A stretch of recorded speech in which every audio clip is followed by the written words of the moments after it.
Hello and welcome to video number 19 in my series concerning the construction of a Lineside Hut Bowsider coach. We're going to start this video where the previous episode left off with remaining stages of the construction of the bogies. So here we have both bogies then, assembled the other one.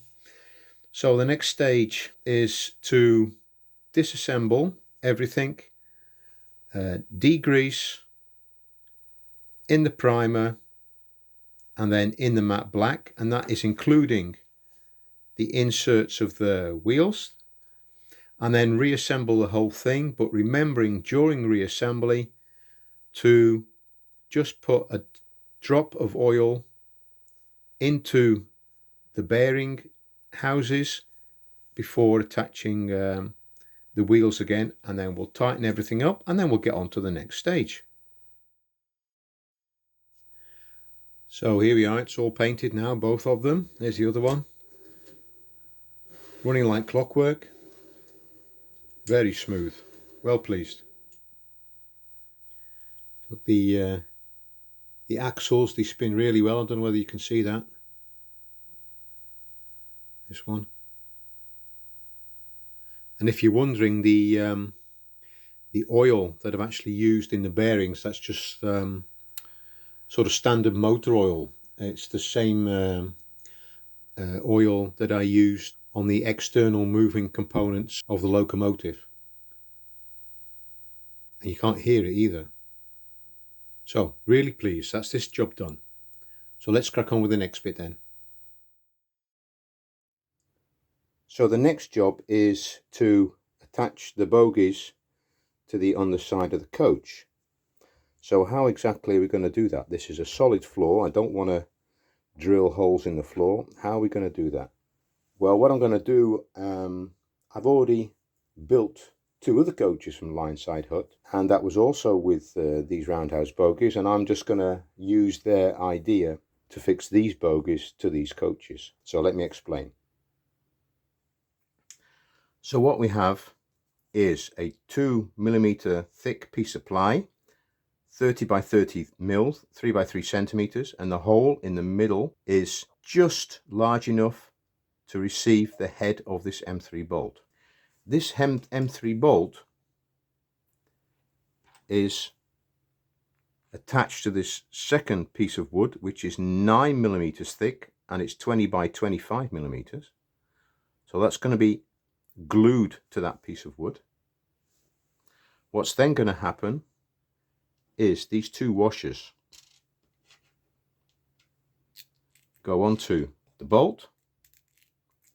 These provide the metal on metal swivel possibility, so they'll be oiled up. This whole thing will then go through the middle of the bogie, and then we'll get a ring and then a nylock nut, and any excess bolt will be sawn off. And then this whole assembly, this wood, will then be glued onto this piece of wood on the floor. So that remains still, and this whole assembly moves like that. That's how it's going to happen. So the first thing to do is attach this 30 by 30mm 2mm thick piece of ply, centered exactly on the swivel point for the bogies. And I've measured it, for me, it's going to be 82mm from the outside edge of the buffer beam. Okay, there's 82. So it's there. Okay. I'll do the same at the other end later. Okay, get the glue on.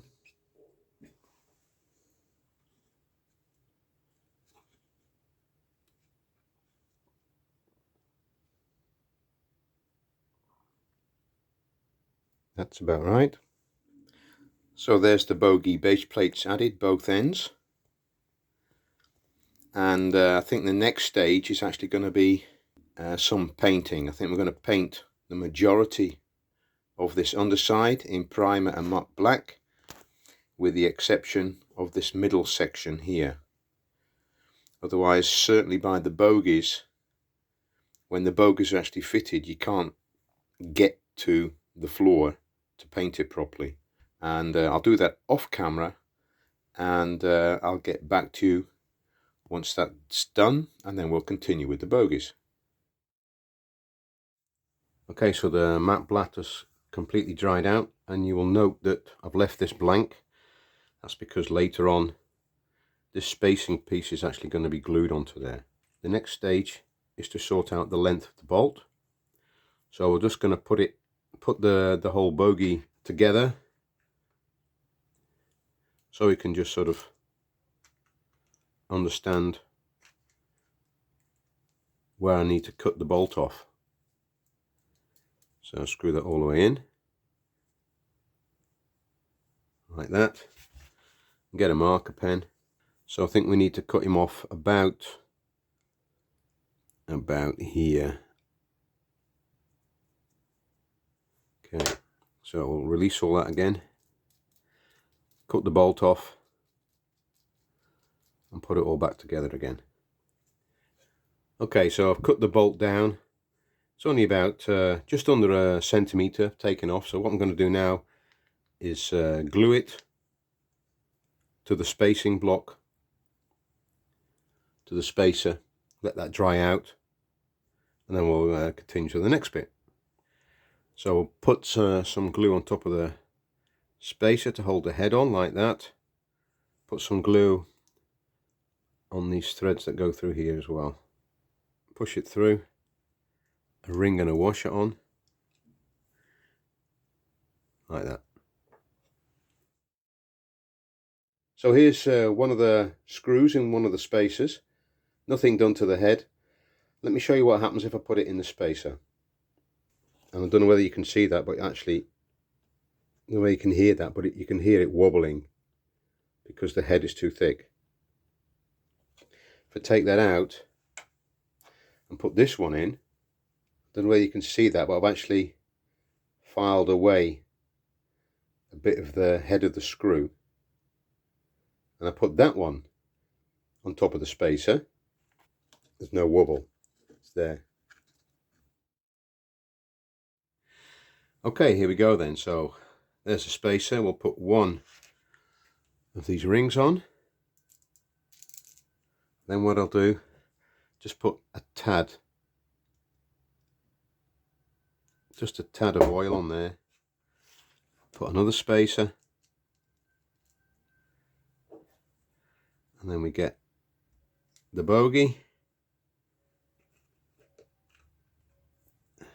another spacer, and then the self-locking washer.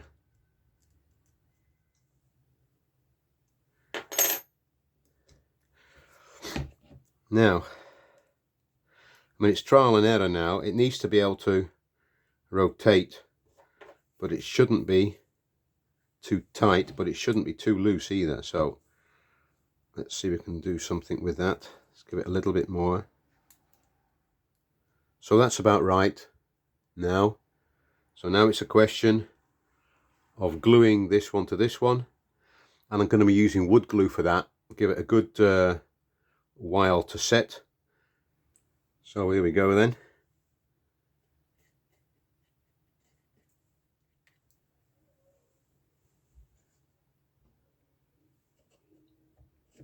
So have a look, get this squared off.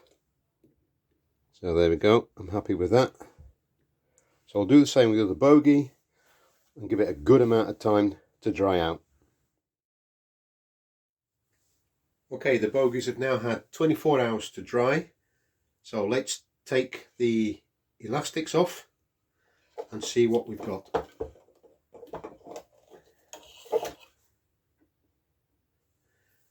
One other side.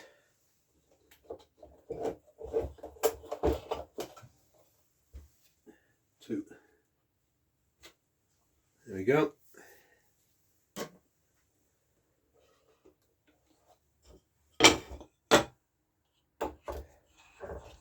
Okay.